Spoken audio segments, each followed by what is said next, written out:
আসসালামু আলাইকুম। কেমন আছেন সবাই? আশা করি সবাই ভালো আছেন। তো আজকে আমার ডে অফ ছিল। তো সেই কারণে এয়ারপোর্টেও যাইতে পারি নাই, আপনাদের আপডেটও দিতে পারি নাই।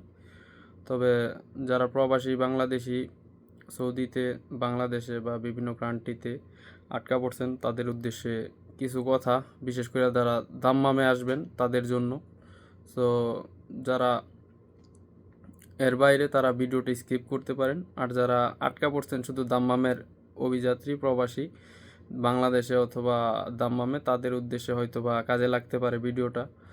তো আসলে বলার জন্য এইটাই যে দাম্মামে এখন কোনো ডাইরেক্ট ফ্লাইট আসবে না আগামী 15 দিন অন্তত, কারণ যুদ্ধের পরিস্থিতি ভালো না। আপনারা সব কিছু দেখতেছেন, সব কিছুই জানতেছেন যে যুদ্ধের পরিস্থিতি কিন্তু এখন কোনো উন্নতি নেই। তো সেই কারণে সবার উদ্দেশ্যে একটাই পরামর্শ থাকবে যে আপনারা জেদ্দা বা রিয়াদ ট্রানজিট হইয়া তারপরে দামামে আসার চেষ্টা করেন, সব থেকে ভালো। বাংলাদেশ থেকে এরকম করে আসবেন যে বাংলাদেশ বিমানে হয় রিয়াদে আসবেন, ইউএস বাংলা চলে রিয়াদে, তারপরে বাংলাদেশ বিমান ডাইরেক্ট চলে জেদ্দাতে, রিয়াদেও চলে। তো আসলে রিয়াদ আইসা তারপরে সৌদি যে লোকাল বিমানগুলো আছে যেমন ফ্লাইনাস, ফ্লাইয়াদিল, এইগুলো একটু সস্তা। তো এই বিমানগুলো দিয়ে আসার চেষ্টা করবেন, তাহলে হয়তো দাম্মামে পৌঁছাইতে পারবেন।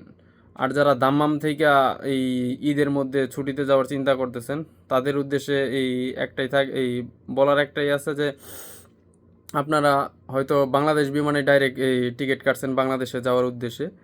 তো আসলে এখন এয়ারলাইন্সের সাথে আলাপ করে যদি কোনো কারণে ক্যান্সেল হয়ে যায় টাকা রিফান্ড করেন।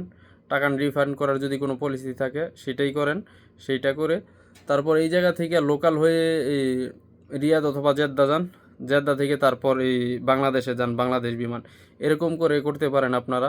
তো আসলে এখন বাংলাদেশ, তারপরে ইন্ডিয়া, তারপরে অন্য আরও যে কটা কান্ট্রি আছে যেগুলা দূরের কান্ট্রি, আর এয়ারলাইন্স ইমিরাত, তারপরে আপনার এয়ার আরবিয়া, এগুলা ইতিহাদ, এগুলা যারা ওই ট্রানজিট হয়ে যাইতে চাইছিলেন এগুলাও আসবে না।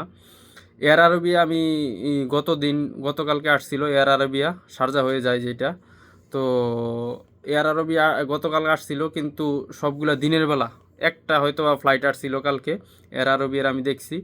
তারপরে আপনার এমিরাত আসে না, ইতিহাদ আসে না, আর গালফ এয়ারলাইন যেটা ওইটা তো বাহরাইন থেকে যারা যাইতে চাইছিলেন ট্রানজিট হয়ে, ওইটা তো যাইতেই পারবেন না, বাহরাইন হয়তো এখন তো পুরোপুরি অফ।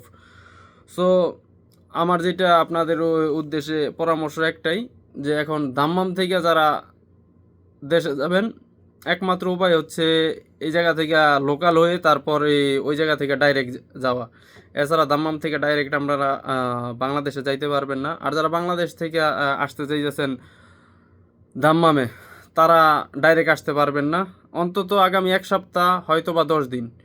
এরপরে যদি যুদ্ধের পরিস্থিতি ভালো হয় তারপরে ওইটা বিবেচনা করা যাবে, কিন্তু এই মুহূর্তে আপনারা ডাইরেক্ট এই আগামী 1 সপ্তাহ বা 10 দিন আসতে পারবেন না, যাইতেও পারবেন না। সো আশা করি সবাই বুঝতে পারবেন আমি কি বলতে চাচ্ছি। দাম্মাম অন্তত ডাইরেক্ট আসতে পারবেন না।